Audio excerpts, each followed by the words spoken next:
سلامونه او نیکې هیلې بیا هم استاد حکمت الله پوپل ستاسو په درانه چوپړ کې حاضر شوی یم. نن ورځ زموږ درس د اتم ټولګي کې هغه د فیثاغورس د قضیې معکوس دی.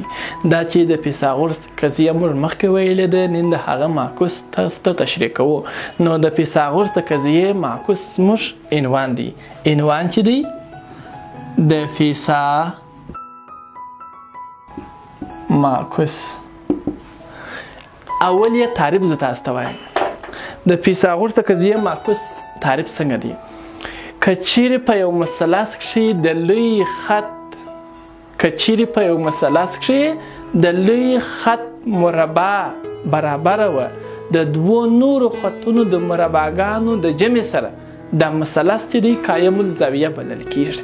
که چیرې په یو مثلث کې د لوی خط مربع برابره وه د دوو نورو خطونو د مربعګانو له مجموعې سره، نو دا مثلث چې دی قایم الزاویه بللی سو. مثلا زه تاسو ته په شکل کې وښیم.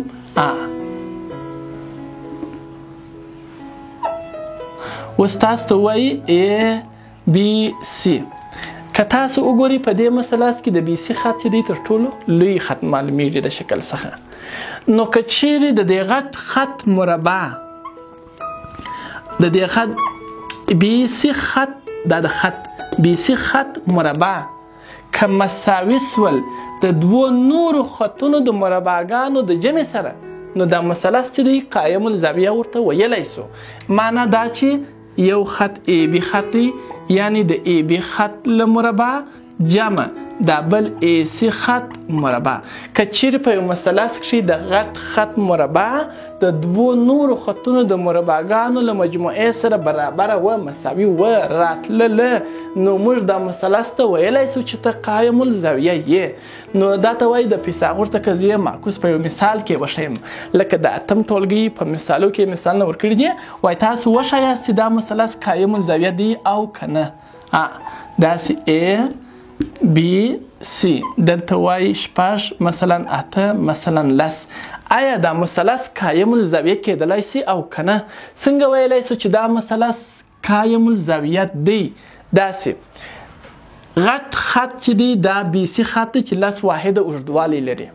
که د دې غټ خط مربع یعنی د BC خط چې 10 دی، که د دې مربع د دوو نورو مربعګانو د جمع سره برابره سول، دا مثلث قایم الزاویه دی. دوه نور خطونه چې دی AB دی چې هغه 6 دی، یعنی 6 مربع، جمع بل خط چې دی AC دی چې هغه 8 دی، 8 مربع. 10 مربع معنا 10 په 10 کې ضرب که دا 100. 6 مربع 6 شپږدېرش. 8 مربع 8 8 څلور شپېته. نو 100 مساوي کېږي، دا به سره جمع کړو 4 6 10. یو مې اصل دا یې 9 ودرې چې جمع کړو دا یې 10. نو خو د دغه یوه خط مربع د دوو نورو خطونو د مربعګانو د جمع سره برابره راغله، نو دا مثلث ته موږ ویلی سو چې دا قایم الزاویه مثلث دی. دوام مثال ګورئ، تاسو ته ووایي مثلا تاسو وښایاست چې دغه مثلث چې زه اوس لیکم تاسو ته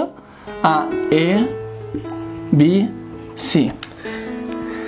دې ته یې لیکلي مثلا جذر 3.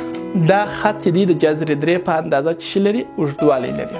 دا خط چې دی د جذر 6 په اندازه اوږدوالی لري. او دغه خط چې دی دا بیا سوري، دا خط چې دی دا نه دی.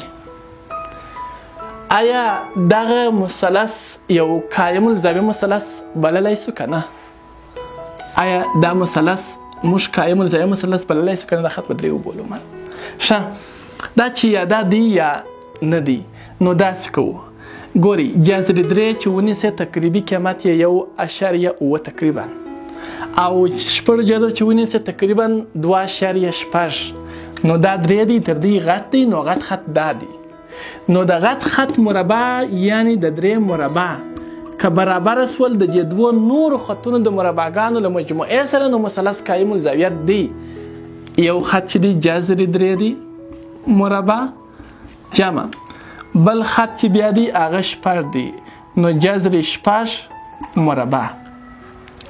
3 چې مربع کوي، تاسو چې 3 مربع کوي 3 چې ضرب کوي دا څو کېږي؟ نه. دلته د مربع او جذر سره ځي، ساده 3 پاتېږي. جمع دا مربع او جذر سره ځي ساده 6 پاتېږي نه مساوي کېږي 3 او 6 سره جمع کړو نه نو خو برابره سول د دا غټ خط مربع د دوو نورو مربعګانو له مجموعې سره برابره یا مساوي سول نو موږ ویلی سو چې دا مثلث چې دی دا قایم الزاویه مثلث کېدلی سي نو دا و د فیثاغورس د قضیې معکوس او د هغې مثالونه تر بیا چې ستاسو درانه چوپړ ته حاضرېږو ښې چارې ولرئ